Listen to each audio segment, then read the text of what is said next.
You got a brain. You determine if you're gonna be successful or not.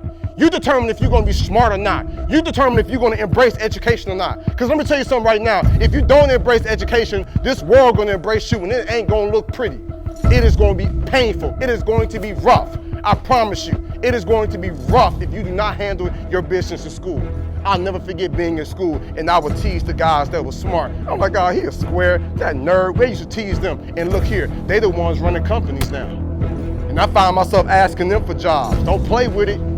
Like the new cool is to be educated. Please believe. You know, when I travel and go to these schools in different cities and countries, I go under the title of like a public speaker, motivational speaker, but the reality is I'm just sharing a story, you know, a story of hope, a story of perseverance, a story of not giving up.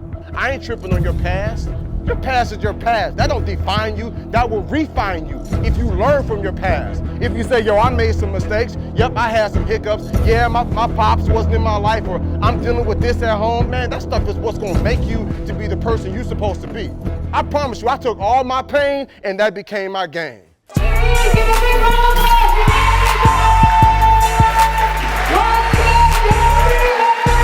I think the ultimate goal with me doing what I'm doing is to put that spark in every individual life. You know, you gotta ask yourself, like, what's the value of a person?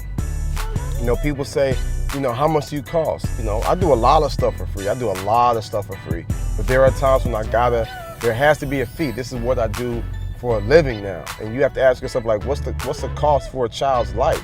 You know, when I'm speaking at these schools, one of these kids could not get shot. You know, that's during the summer. Maybe they could not get pregnant at the age of 16 or 17 or 18 because they recognize their worth or their value now.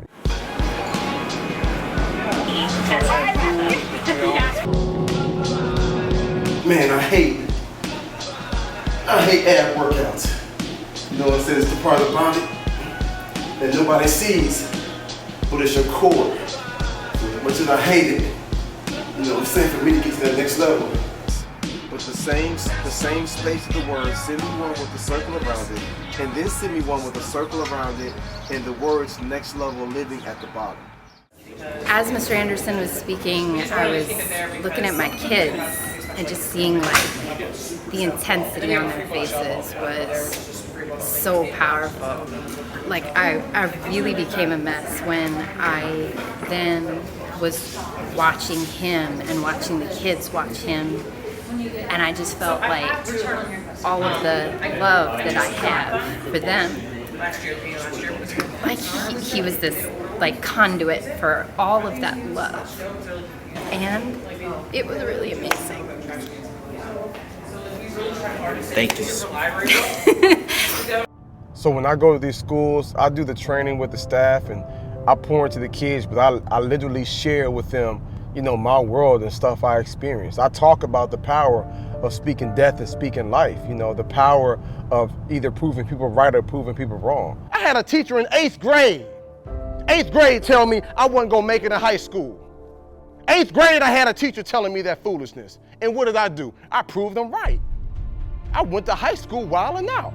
9th grade year, wild out so bad that school kicked me out. They was like, you know, we can't even take this no more. Kick you out. Go to another school. I completely flunked that.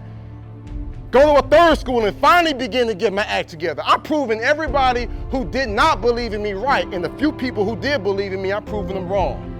Again, we dealing with it matters of the heart now. A lot of times we behave in the way we behave because we don't feel like we got worth or value. We don't really recognize the heritage of who we are and what we can do. So we just on that, I'm just gonna do whatever and get a couple laughs. But when you recognize how great you are, when you recognize that champion that's inside you, you'll say, you know what, I got more to give. There's more to life than this right here. I deserve better, you deserve better. And then you'll say, you know what I'm gonna do? I'm gonna prove everybody who didn't believe in me wrong. And the few people who do believe in me, I'm gonna prove them right. And when you do that, everything inside your life changes. I just start saying, before I make decisions, I just start saying, okay, is this gonna make my mama proud, or all the people that's hating on me, is this gonna make them say, see, I told you. You know, but when a kid tells you, you changed my life, it's nothing more valuable than that. When a kid tells you, I was gonna commit suicide, but I went to the assembly and I heard you speak, There's nothing more powerful than that. When a kid sends you a high school diploma and he says, I was the first one in my family to go to college, like there's nothing more valuable than that. You can't put a price tag on that. And I know that there's something inside me that I've been trusted with to share with these kids. I mean, I go to a lot of prisons and jail. I got this program in Atlanta where I speak at the local jails, and this is a special program I have with a group of 17-year-olds. And man, you're so fortunate right now. They can't wait to get out of jail. They can't wait to get out to get back in school. They hoping, you know what I'm saying? Some of them when they turn 18, they go into county for a couple of years. So now they have to get their GED, and I'm having conversations with these young guys. And what's interesting is when I talk to them, they are in the position they in because of the company they keep. So I'm in there with a group of guys, and they like, man, if I would have just made this change, when I get out, I can't hang around so-and-so. And I'm telling them, and I'm telling y'all the same thing. The company you keep makes a big difference in how you're gonna grow in life. So for me, I had to step away and remove myself. Some of my homeboys was like, yo, do what you gotta do, I'm proud of you. Some of them was like, man, you think you better than us? I'm like, nah, bro, I don't think I'm better than you. I just deserve better for myself. So if I gotta step away for a little bit and get myself together, now I can kind of help you grow to that next level, and that's what we're doing now. He really just brought it. The kids that are our toughest kids in our building, he was able to engage. He had a real story that a lot of our kids could relate to, and so kids were pretty much automatically bought into what he was bringing and what he was saying. And so once he latched them on there, he could really bring a real message for them that I think was positive. And they just really love what he has to say and what he's talking about. A lot of times, you know, when most of my presentations, I dress down. I mean, I got suits, I got nice polo button-up shirts.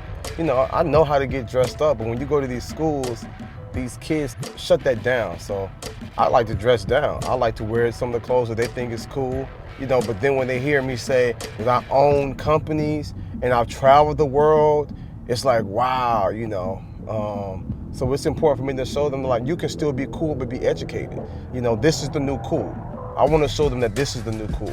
So let me tell you what happened in Soweto, June 16th, 1976. Over 1,000 young school children, your age, between the ages of 11 and 16, took to the streets of Soweto for a peaceful protest. All they asked for was equal education. All they said was teach us English. All they said was like, we just want what we're supposed to get. And guess what they was met with? Rifles and shotguns. And over 300 of them were brutally massacred. Young kids, 11, 12, 13, 14, 15, 16. And when that took place, Nelson Mandela gave that famous speech. And after a while, he ended up in prison for 27 years. Now, we're about to talk about sacrifice for a few moments before I get out of here. 27 years, my man locked him in prison. But the movement continued on. And after he got out, he was the first Black president of South Africa. And now that country on a whole nother level. Trust me, I pulled up at the Maslow Hotel that they booked me and my people to stay in, and I'm seeing Bentley, Maserati, Benzes. I'm like, they don't show this Africa on CNN. The Africa they show on CNN, they clapping the drums with a little straw skirt. I mean, you got people that's embracing that culture. Don't get it twisted, but trust me, they making moves in South Africa. I'm like, wow, okay. So I'm seeing something different now. Because of the sacrifice that shows, man, they was willing to die for it, man. That's all I'm trying to get y'all to realize. These young kids was willing to die for it. Next Level Living came back to Woodlawn High School, and we had a fantastic time. He resonated to them and he spoke to them, and I'm gonna have him again. He does not realize, but I have a group of principals that are going to bring him and his crew back next year.